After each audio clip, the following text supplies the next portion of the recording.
Hey, our next speaker will be Professor Sihong Shao from Peking University, and he'll talk to us about methods for doing numerical computations in high dimensions. It does not work.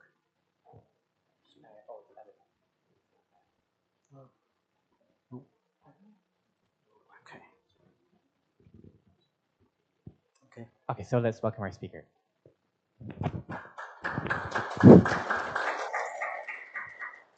Okay, thank you.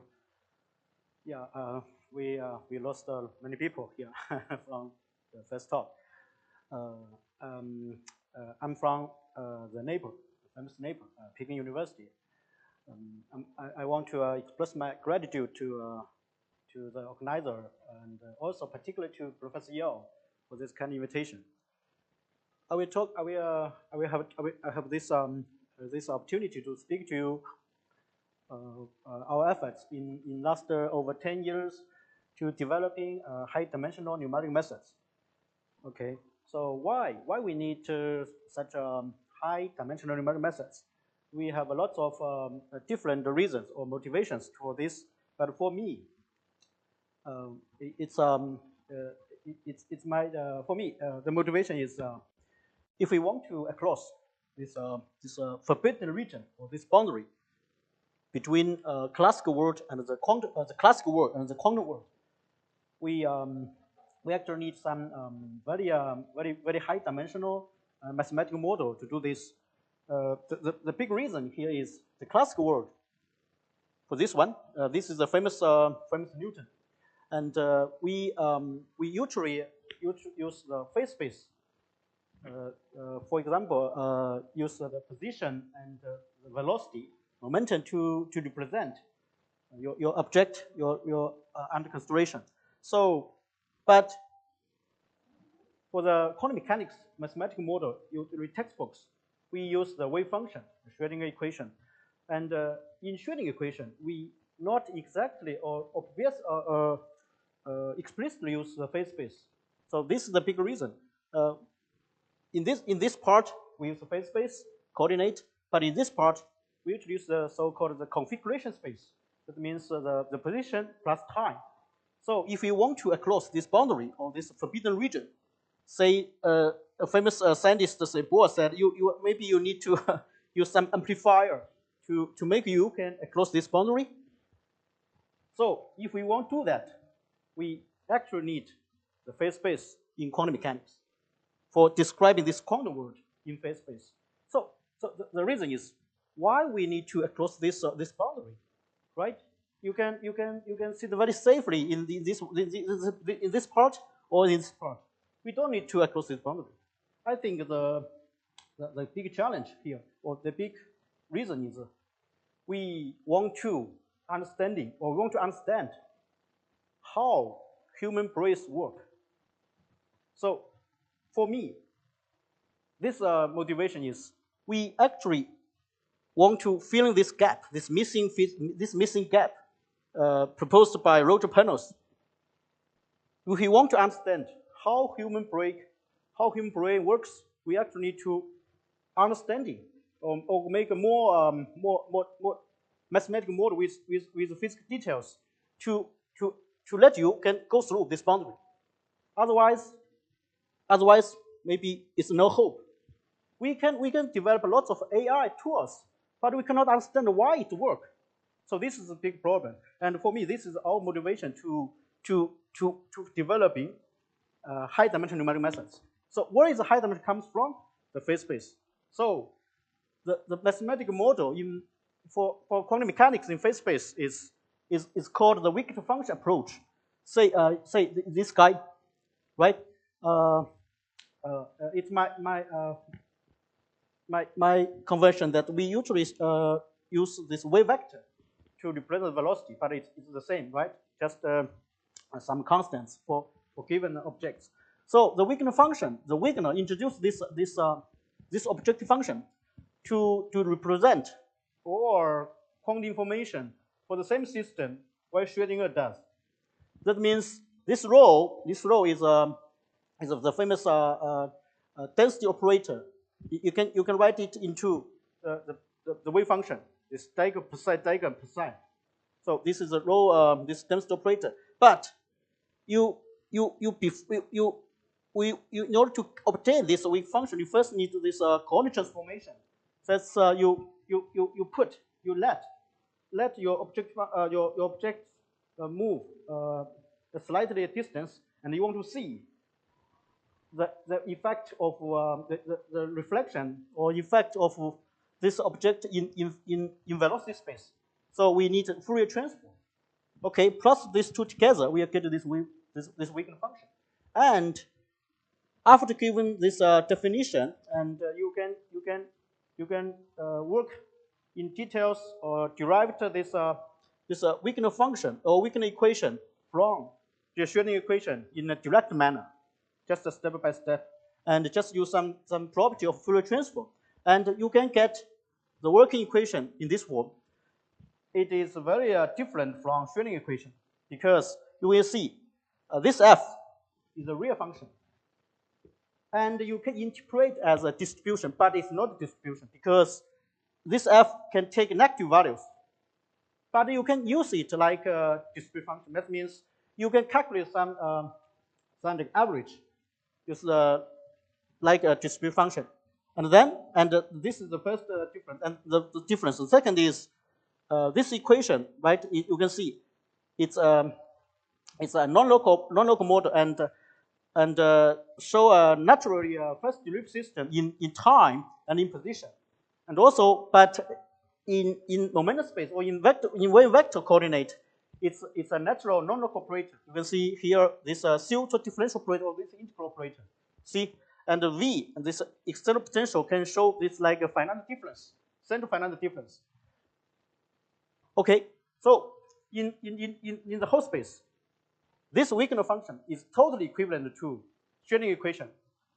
But when you're working in boundary domain, you need very carefully in choosing the boundary condition to make these two model equivalence.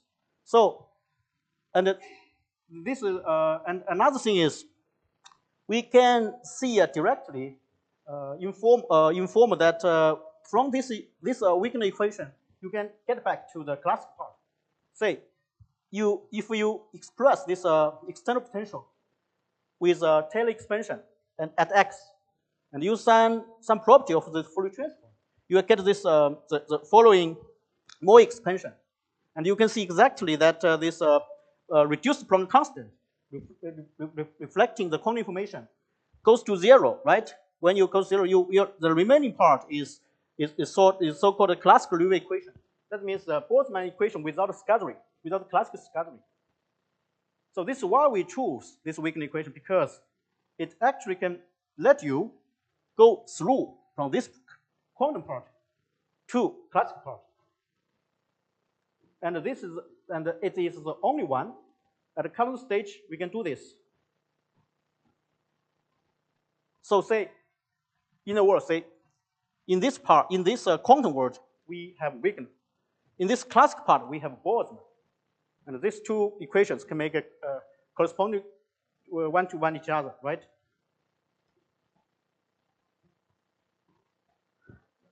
And also we can see that the weakened equation have lots of applications in nano device, in semiconductor region, right? And you also in some hot density matter, and you can also find some very useful implications in quantum tomography.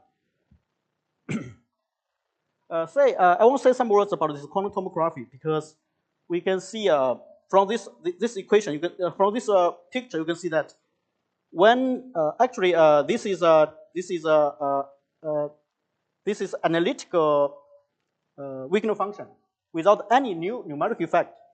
You can see very clearly that between these two parts, right, two branches, we have some oscillating structure between them, and this oscillating structure directly relates to how much quantum information is stored in this state.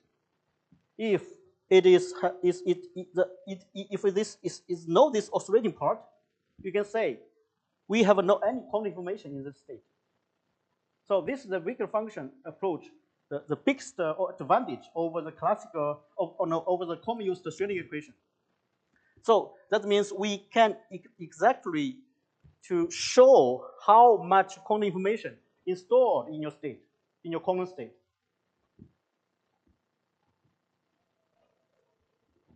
And also we can do some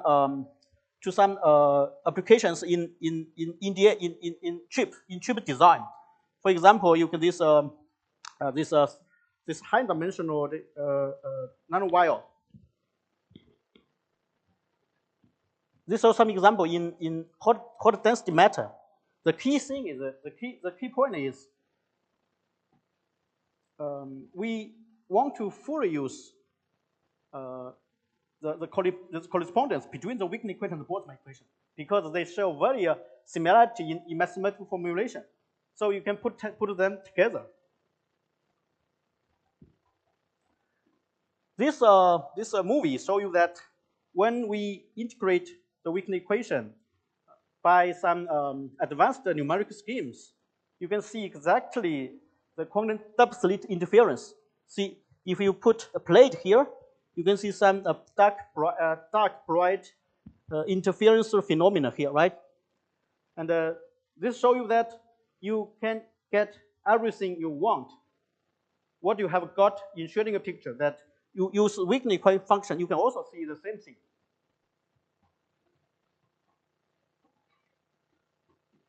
So my talk focuses on the numeric methods to solve this kind of equation.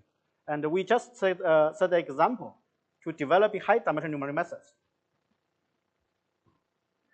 Prior to this work, we actually have some efforts in the literature to solve the weak equation because it's so important.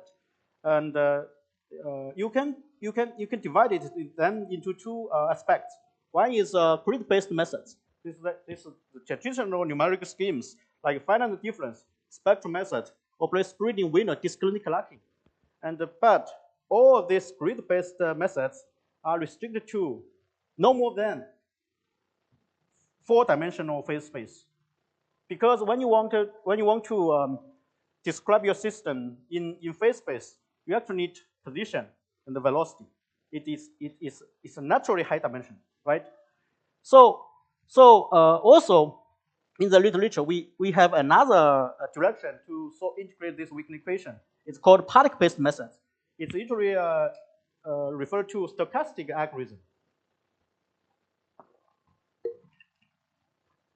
Say we have affinity method, sine particle, sine Monte Carlo, random growth, and sine particle Monte Carlo.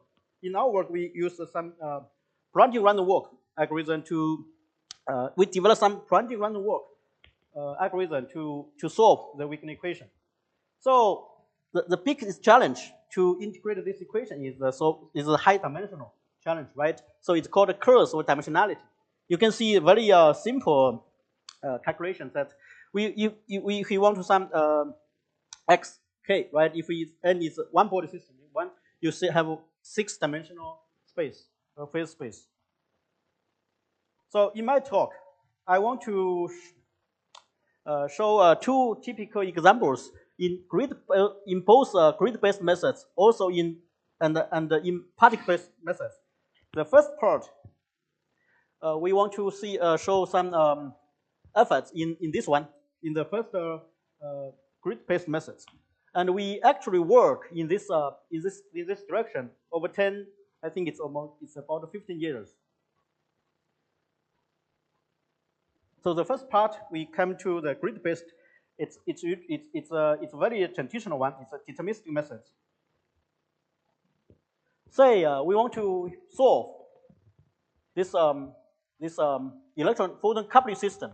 That means we fix the nuclei, and we want to see the dynamics of electron. And this is a very classical quantum system. But when you put it in the phase space, you actually have a 6-dimensional equation to solve, right? You can see here, right? But when you solve this equation when you want to see the same systems in Schrödinger picture, you must be very careful to to deal with this singularity induced by Coulomb detection. But in the weakened function approach, this singularity can be easily moved to this part, this weak singularity part in the kernel of a pseudo-differential operator. This is another advantage to use this weakened function because it's naturally a non-local operator. So, but the remaining thing is how to, if we want to stick to the grid-based methods, how to store with the largest grid of this size. And also, you need to deal with this non-locality because this is a weak singularity, and also the nominator part is a highest oscillating part. So that means if you cannot capture this high oscillating in enough accuracy, you may lose some. You cannot make very long simulations. And also another thing is singularity, oscillating, and non-local.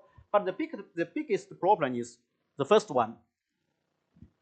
Comes from the high dimensionality, right? So we want to stick to use the grid method to integrate this six-dimensional system. So how can we put it in an ordinary accessible high performance computer? We actually need to think about or develop techniques in at least in these three aspects. First one is we actually need a step time integrator because when you use HPC, you usually need to stay in line to apply your computer your resource to make your computation fast, right? So when at each time you get the chance to calculate, you need to output some results. So we actually need the time integrator must be stable. If you get some NAN, it's not work. You waste your money in this high HPC. Another thing is we need to design some accurate and efficient algorithm to approximate this non-local operator because singularity, oscillating part also both show in this term. So we must be very careful in this part. The third part is when you talk about using HPC, you use developing some load balance algorithm is the key. So we need to use some distributed computing to finish this task. So after some tests and attempts, it turned out to be that this three choice corresponding to these three parts can be work, but maybe not the best one. For the first, we transfer to we have request to this called the loss integrator. I think it is the order of this integrator close to between 1 and 2. And the key part is in this integrator that it fully respects to the first derivative system. That means it fully keeps the structure of the characteristic line structure. So it must be more stable and does not show very strict restriction from the CFR condition. So this is the first one. The second one, we use some truncated kernel method to deal with the pseudo-differential operator because we need to care about the singularity, the high oscillating part. So we use some, this is close to the spectral method, very close to the spectral method. And for the X space, for the X and T space, for the X space, we first choose some finite difference, but later found that it's not so good. So we transfer to this local spline method, and it is very common in the Boltzmann equation community. So when we put these three together to solve the weakening equation, and also we developed some mixed precision technologies. Because we use a double precision in wave vector space and use a single precision in X and T space. This technique can reduce the memory requirement. Okay, so this slide shows you the Lawson scheme, because you can see we write this kind of this is a linear part. This is this is local linear part. This is non-local part. So we fully respect this local part. That means because the local part is first delivery system, so they have some characteristic line structure. So we integrate we integrate this. We fully respect this part, and then use some approximation in this non-local part. So we get this predicted characteristic system. It's called the Lawson scheme, and we found that it is more stable in long-time evolution, and there's no any operator spreading error, and also the same numerical phenomena also observed in the Boltzmann community. So this is for the first part. The second one, this is okay. This I just show you. If you use the operator spreading, you can see some unstable phenomena. But use Lawson is very stable until the final time is 20 atomic unit. And also, for XT space, in X space we use the locus prime, right? The locus prime, and we use the cubic prime, and we found that it can strike a acceptable balance between accuracy and efficiency. It introduces low numeric dissipation, and the more important part here is the expansion coefficients can be solved efficiently by sweeping method. That means it can be easily distributed in high HPC. You can see here, right? Because the linear system to determine the coefficients have shown some exponential decaying structure. For example, we only need to keep the elements of the linear system around this diagonal part. When it goes from this diagonal part, it decays very fast exponentially. So we can truncate this off-diagonal elements and make. That means you need very low communications to inverse this linear system. Okay, the same, right? This is the same details. I want to mention that.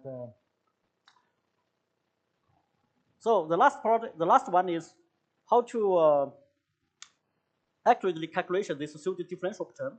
We use this so-called truncated kernel method. That means we first truncated this entire space. As I also mentioned that the weakening function it's equivalent to the Schrödinger function requires some condition that this equivalence only works in the whole space. So when you put in bounded domain, you very carefully about how to choose the size of the bounded domain. So you need large enough to make sure these two mathematical model equivalent. You can find some more details in this reference to see how this truncated kernel method working for this non-local operator.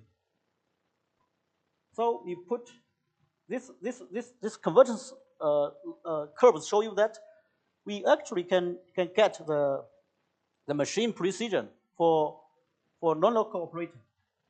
That means we actually capture the singularity plus the oscillating show in this kernel part.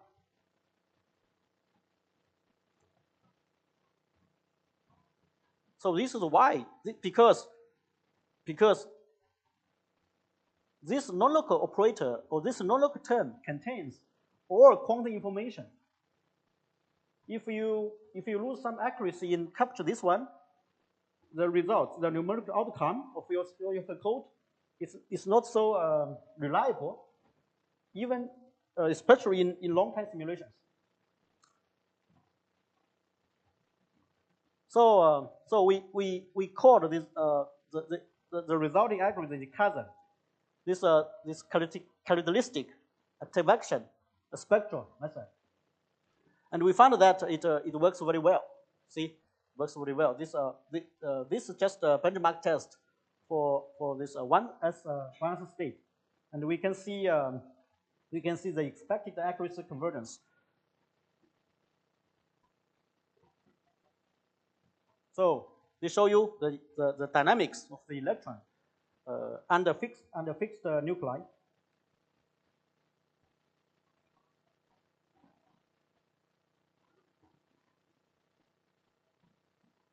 When you project the Wigner function into momentum and X space, you can see a very nice uncertainty phenomenon. This you can see this is a negative part, right? This is a positive part, and the physicists believe that this kind of structure represents the uncertainty principle. You can also make this hydrogen this H2 plus system. That means you have two nuclei fixed and one electron under the dynamics of one electron under this two nucleus attraction, and you can also simulate that, and you can see the algorithm keep this symmetric structure very well.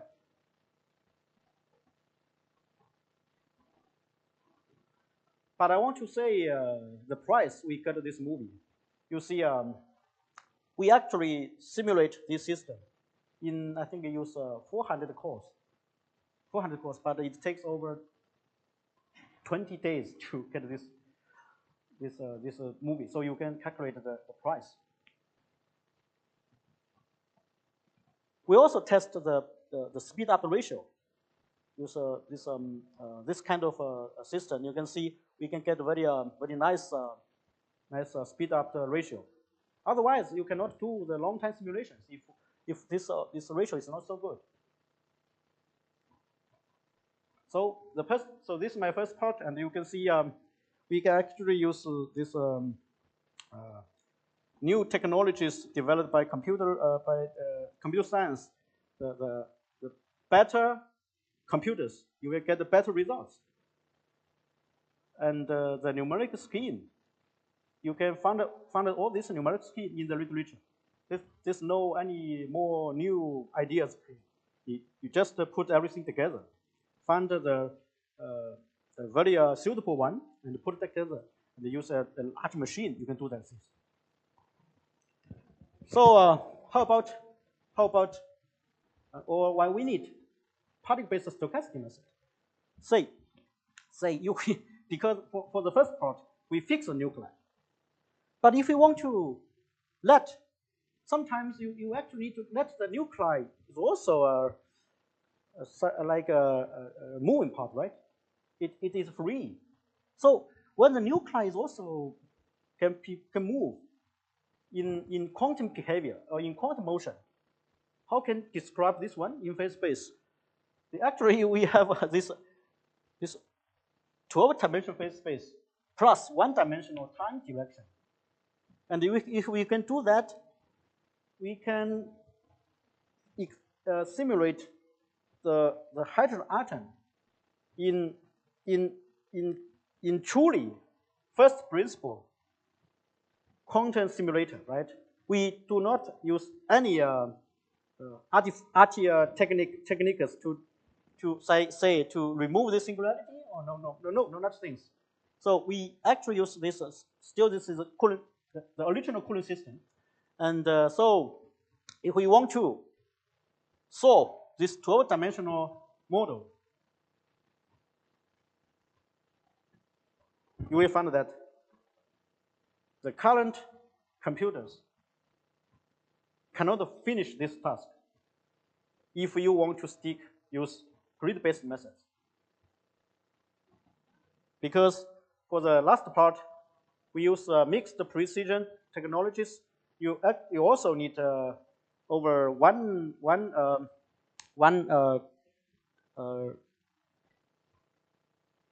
very huge memory size, right? But for this 12-dimensional, it cannot work. So so another direction that many experts realized this issue a long time ago, and we have it has been developed very famous several kinds of stochastic method to solve this weakling equation. But as far as we know that all of these simulations are also restricted to 4-dimensional phase space. If you want to go further to high dimensional, it also you will meet some challenges inside hide it in your schemes. So I want to say a word about stochastic method for integrating deterministic PDE. Usually, for students working on numeric method or numeric PDE, people do not put lots of put not aside the stochastic method. But we want to say that I want to point that even in the first the famous CFL paper published in 1928, it also mentioned a very dedicated stochastic method to integrate this wave equation. Say if you use central difference plus the first Euler system to integrate this thing, and you get this one, and you can integrate this one half as a probability. This is a very famous random walk algorithm in the paper 100 years ago. So the biggest meaning is it connects the stochastic analysis and the deterministic PDE. So for our system, right, for our weakling equation that is non-local part, is non-local integral equation, that how can we do the same things? I think the biggest challenge also comes from the pseudo differential operator, because the kernel can be negative, and also some singularity and also rating. So you can, this is a very abstract form that if you want to inverse this one, and you can use a Newman series expansion that you will get this one, right? And this the first order, the second order can give you this is no jump, right? This is a jump once, jump twice, but when you write, it cannot be directly applied to the weakling equation, because the kernel part, the kernel in this one, in this problem is non-negative, right? But for weakling, we have the kernel can be negative. So we used some very direct manner to deal with this one. Is just use this we keep this positive one and put this minus 2 into this minus sign into the weight part. So that means you will have a jump once, but this negative will goes to the weight of the particle. So that it will also bring some another thing, that you will have to introduce some branching mechanism. So use this abstract idea into the weakling function. You can get, okay, for obtaining this formulation, we fully used the linearity of the weakling equation. And you will see that, right? This is the zero order part. It's frozen. It's not move, and you will get the negative sign into the weight, right? The weight, and this is the Poisson distribution to give the life of the particle, and this is gives the transition kernel, and when you take out the negative part, you will get the positive transition kernel. So that means you only use the random walk. It's not enough to simulate this Wigner equation because the Wigner function is not a true distribution function. So you need to introduce some mechanism to representing the negative part. So that means this is why we use the so-called sign Monte Carlo method. Sign. So you see, this just shows the rough idea in the simulation. This deterministic movie comes from the first part comes from the chasm. This reference movie is very it's reliable, and if we want to use particle method or stochastic particle method to represent this dynamics, we actually use the red particle to representing the positive value of the function, and the blue particle to representing the negative particle values. And you can see, and also because this non-local part has more than one terms. How many terms will have some? Will give it how many particles? So you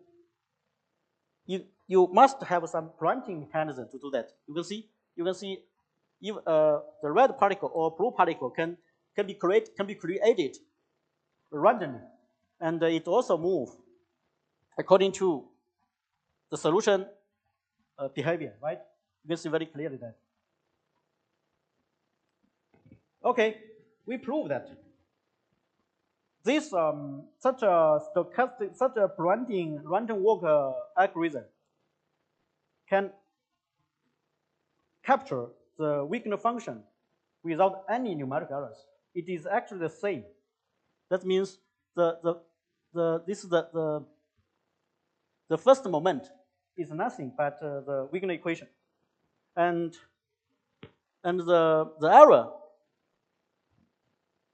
comes from the variance, and the variance will exponentially grow with the time. So this exponential growth in time is also referred to the numeric sign problem in stochastic algorithm. So how to deal with this numeric sign problem? We actually found that this is a very fundamental mathematical problem. If you want to use probability method to approximate a general function, because when you use a probability method to approximate function, that you usually imply that the function must be positive. No negative values that can be allowed in the distribution. So when you want to approximate this f with probability method, that means you actually need this sign empirical manner.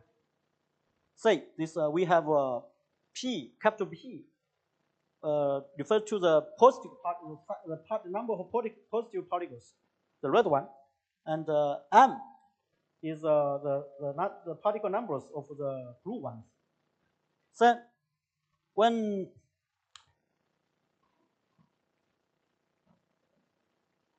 in response to this this exponential increase with time, the particles number P, capital P and capital M, will also increase exponentially. So when these two numbers exponential close, in a very short time, you cannot make these simulations goes on because the memory size will be override over, right? So we need to develop some mechanism to destroy the particles, but without lose accuracy. So the problem is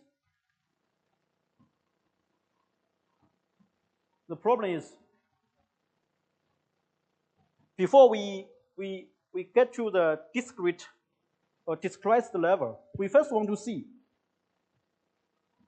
in the continuous level what we can do. So we first introduce some standard valence reduction techniques to cause stationary phase approximation. That means you can see we're here, right? We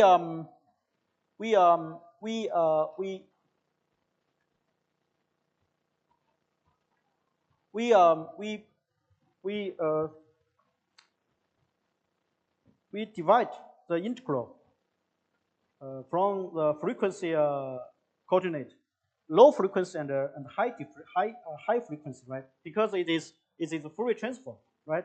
So the high frequency part can be well approximated by stationary phase approximation. The low frequency part, you still keep the same formalism, right? So in asymptotic manner, we can get this this approximation, right? It means you in the continuous level, you can also get some efficiency benefit without losing accuracy. You just need to choose carefully this lambda 0. I think the big point here is when you want to use stochastic method to integrate some systems, you usually the accuracy can be systematically improved, but you cannot expect very high accuracy because the Monte Carlo sampling gives you 1 over square, right? The minus square order. So this slide shows you SPA, this stationary phase approximation in approximating this integral operator, and you can see it actually works in asymptotic manner. But even for the low frequency part, the numeric sample is still there. You cannot get rid of this numeric sample problem. So the problem, the mathematical problem turns out to be this one. You have a sign empirical measure, right? And you want to get another sign empirical measure. But the number size, both in positive part and in negative part, you removed or destroyed this NA particles.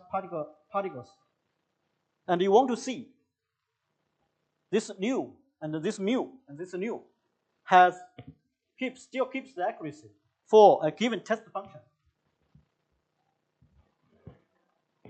This is the first. This is the rigorous description of numeric sample problem. If you can find some way to keep this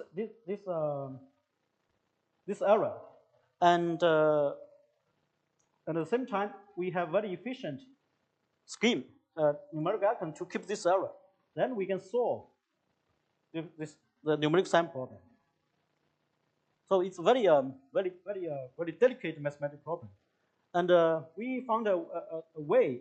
I think the idea behind the following method is very straightforward. Say, okay, this example show you because when you two samples in this distribution, this negative part, in the positive part, we will find lots of particles inside between them. But if you allow, they can be destroyed. You can see this one, right? So you remove or destroy the many particles between this region, but the accuracy is the same. This picture, the particles with larger numbers, and with this picture with less numbers, also approximate the same distribution. And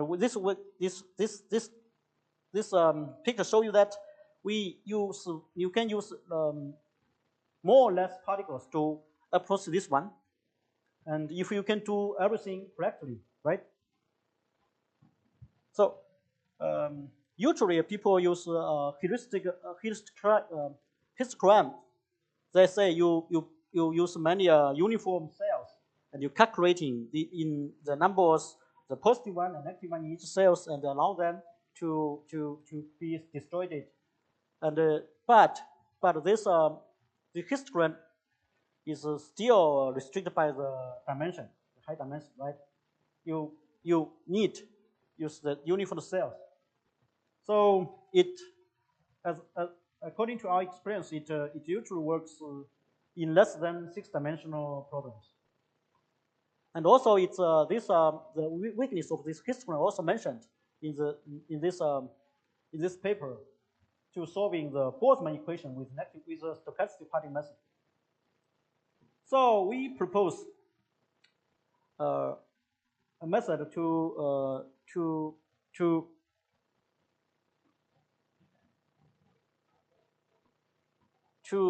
find a way to solve this problem or in feasible way, because it's called spate. Spate. It's a sequential clustering particle annihilation through a discrepancy estimation. That means we first divide it into all the particles into groups. In each group, the particle share the same distribution, but the distribution very close to a uniform distribution. So describe this uniform distribution, the distance between this particle distribution with the underlying the uniform distribution is this star discrepancy, right? This is a particle distribution, right? This is underlying uniform distribution in the same region. So the distance between them is star discrepancy. And it's very it's used in quantum Monte Carlo region. So, but if you want to calculate this dn star, it's NP hard problem. But we can have some approximate algorithm to find we found the local optima. I think it's local optima that works for our spate algorithm because we only need the value of this star discrepancy is less than some bounded, and with this bounded we can prove the whole the spate, the accurate spate is in accordance with Monte Carlo error.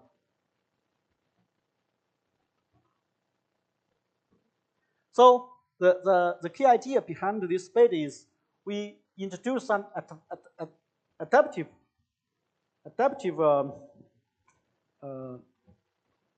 clustering of the particles, right? And we get rid of the uniform cell division in histograms.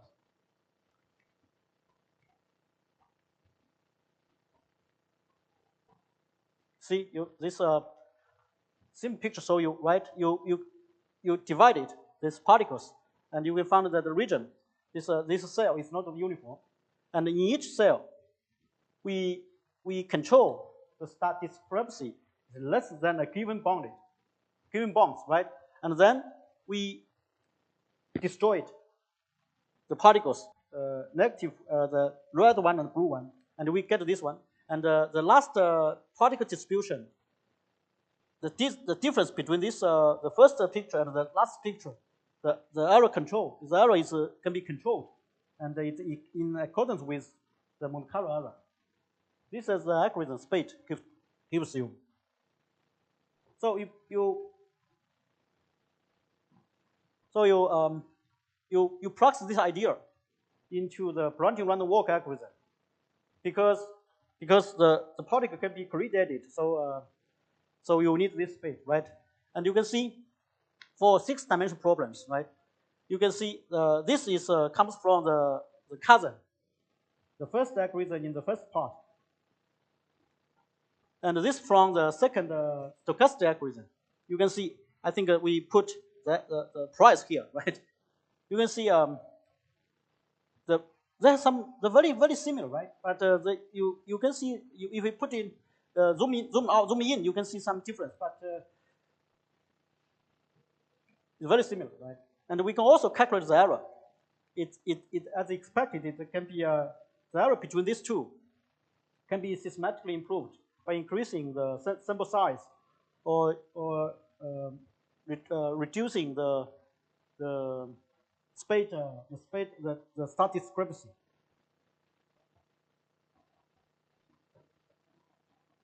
So we actually solved the 12-dimensional quantum kinetic equation, this one. And we found that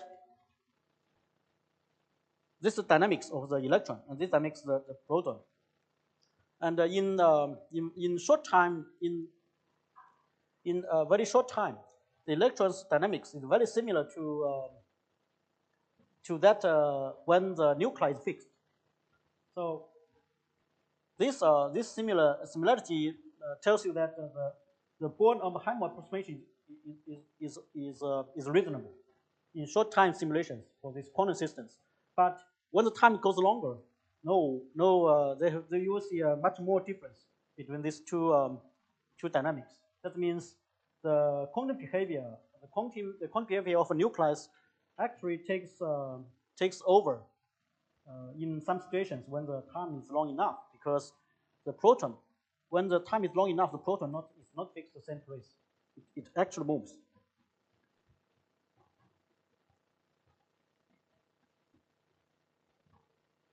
Okay, so we put this reference just tell you that solving high-dimensional problems is actually very challenge, because especially for stochastic algorithm, the first two-dimensional stochastic algorithm appeared in, I think it's in 2003. And but if you want to directly extend this two-dimensional solver into four-dimensional, it doesn't work, because in the 2003 solvers, the introduced many physical approximations. It can give you some curves, but maybe without the accuracy in mathematics. So if you do everything right, you can get this picture. Right? See, this blue lines is the reference one by deterministic method, and you can see this purple ones was generated by the 2003 solver. You can see, you can see some accordance. Right? It's matched very well in some region, but in this region, that's not very matched very good. But when do everything right, you can because we prove that the first moment of this stochastic model is nothing but the Wigner function. So it must be it must be in accordance in this way, right? So so we want to say that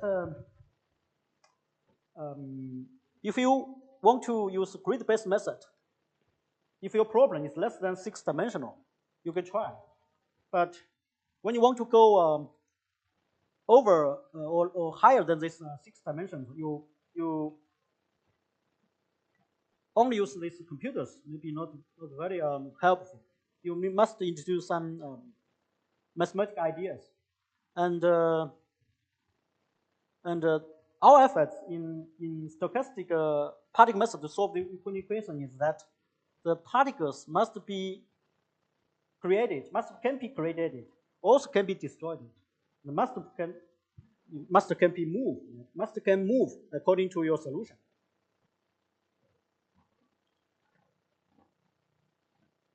Okay, so today the talks we are giving today is mainly comes from these two references.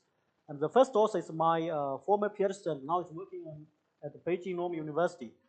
And also the second paper comes works also with Professor Zhang Yun from Tianjin University. And you can find more details in these two papers. So the take-home message is, I repeat it again, that if you want to solve the problem in less than 6 dimensions, you can trust your computers. But you need to be very careful in choosing numeric scheme. But all these numeric schemes already appeared in the literature. But if you want to go higher than this dimension, the grid does not work. You need to use a particle. This particle means no grid, no mesh. And the particle is also another same sample. This particle is just a mathematical particle, not physical particle, right? So, when you want to use this particle-based method, the probability integration you cannot avoid. You must use this stochastic one. And for this direction, you need to introduce some new concepts.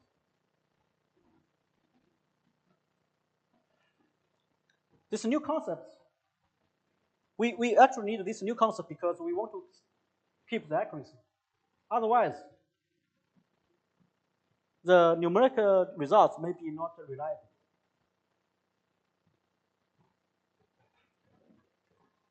Okay, I'm finished. Thank you.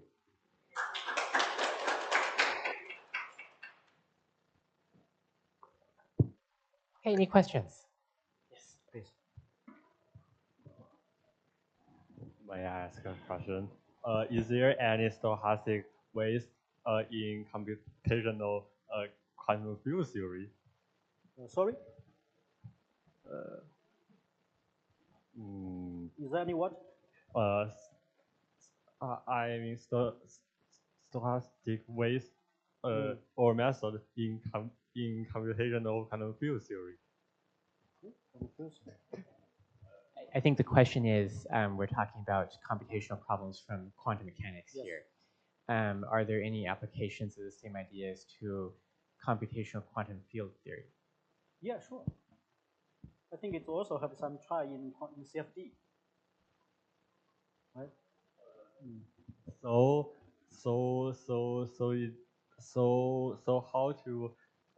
how to prove the convergence in quantum field theory? Well, it's a good question. I think it depends on your problems. Because even in this weakling equation, we fully or we use the many mathematical properties of this equation. It's not a general way. So we actually putting this stochastic particle method to another kind of equations. So it depends on your problem, I think. Okay, thank you. Other questions? Yeah.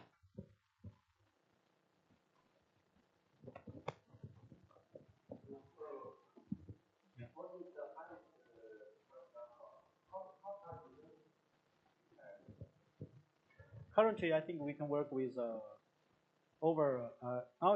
We actually finished the 12 dimension, right? Yes, and I think we can put it put forward on maybe I think 18. It can work. Depends on your problems, right? If you make a decision, you want to simulate some problems in over 12 and less than 20. I think we can try it. You can see, for example, you can see even for this 12 system,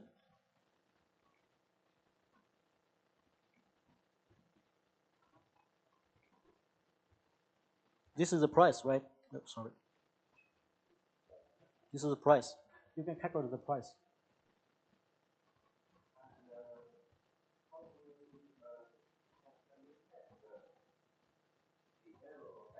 Yes, sure. We actually, you can see this is the arrow caps, right?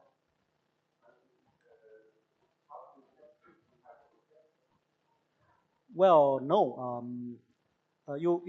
Yeah, this is a big problem in high-dimensional numeric simulations because we don't have the reference solution is not so easy to find. Yeah, this big problem because so this why? So let's say the main part of this talk from the second one.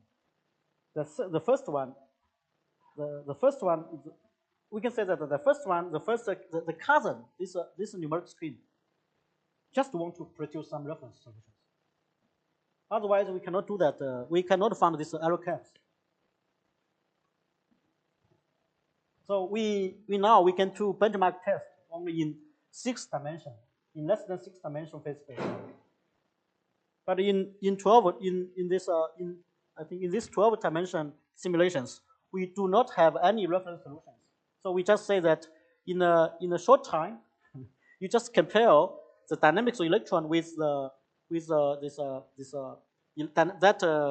when the nuclei is fixed, you can see some similarity. Okay, I think the result is good. It's reliable. My question is it possible to theoretically prove that your method can overcome the curse of dimensionality? No, no. Do you think it is possible? Well, no, I don't think it's possible because the deep mathematical question is the PNP problem, right? If we do not know any answer to PNP, we don't know answer to your question. Okay. Because the method, I think the key part of the spate is to transfer the curse of dimensionality into an NP hard problem. Yes. Yes. Oh, thank you. Okay, any other questions?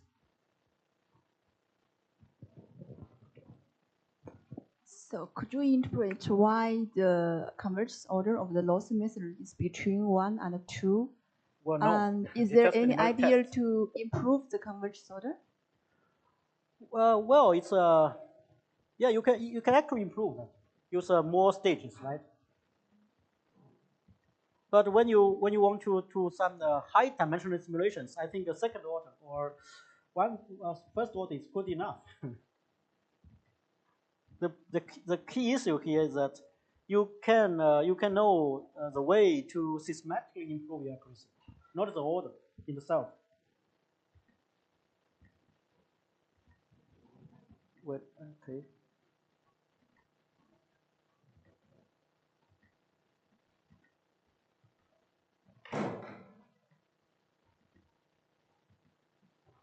You see, we only use the 2 stages, right? If you want to get a high order one, you can put more stages here, right? But you also need to pay some prices to do that. But for high dimensional simulations, you just make sure your scheme is convergent, not the high order itself. Okay. Okay. Any other questions? Okay, if not, let's thank our speaker again. Thank you.